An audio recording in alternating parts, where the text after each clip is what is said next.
DPC कार्यालय में private school association संघ ने किया हंगामा। अपनी विभिन्न मांगों को लेकर आयुक्त राज्य शिक्षा केंद्र भोपाल के नाम डीपीसी को सौंपा ज्ञापन।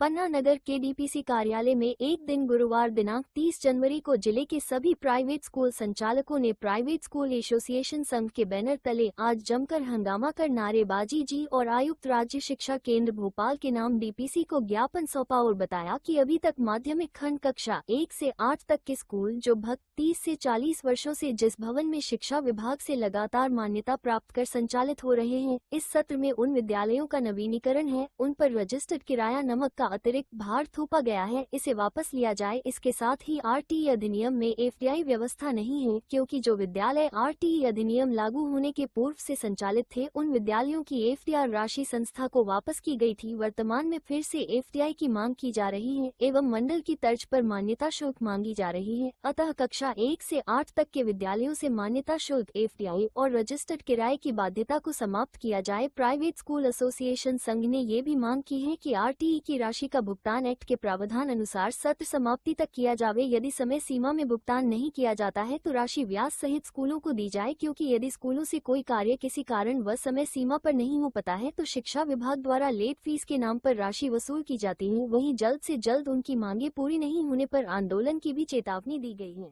सर, क्या है कि अभी जो है सरकार ने इस साल सत्र 25-26 में जो आवेदन नवीनीकरण के हो रहे हैं विद्यालयों के, जो विद्यालय विगत 30 से 40 वर्षों तक से संचालित थे और संचालित होने के बाद इस साल सत्र में सरकार ने नियम लागू किए हैं जो कि टोटल गलत हैं, जिसमें से रजिस्टर्ड किरायानामा सबसे बड़ी समस्या है, एफडी और मान्यता शुल्क।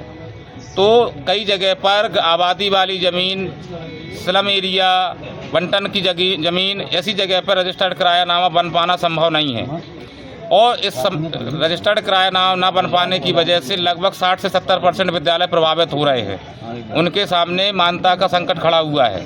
तो मेरा सरकार से निवेदन है कि उन विद्यालयों पर रजिस्टर्ड किरायानामा की, जो पुराने नवीनीकरण वाले विद्यालय हैं, उनको रजिस्टर्ड किरायानामा, एफडीआर और मान्यता शुल्क से मुक्त किया जाए। नवीन विद्यालयों पे ये सब नियम थोपे जाएं और इन विद्यालयों को रजिस्टर्ड किरायानामा से मुक्त किया जाए।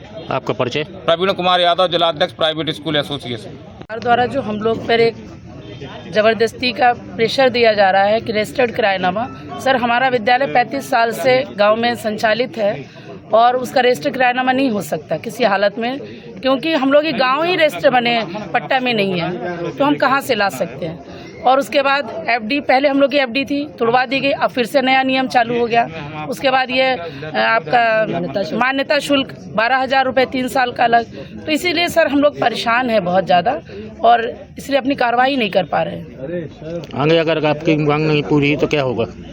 आगे अगर लड़ाई जारी रहेगी। आपका परिचय? मैं स्वामी विवेकानंद विद्यापीठ रक्सिया से स्कूल संचालक हूँ। निजी विद्यालय संगठन के द्वारा एक ज्ञापन दिया गया है। इस वर्ष मान्यता नवीनीकरण और नवीन मान्यता के अभी आवेदन हो रहे हैं ऑनलाइन। तो इन लोगों को कुछ जो फॉर्मेलिटीज करना है, उसमें जैसे इनके जो भवन हैं उनका रजिस्टर्ड किरायानामा मांगा गया है शासन के द्वारा। तो ये लोग चाहते हैं कि बहुत से भवन ऐसे हैं जहाँ पर किरायानामा रजिस्टर्ड होने में इनको दिक्कत हो रही है, तो इससे इन्हें छूट दी जाए।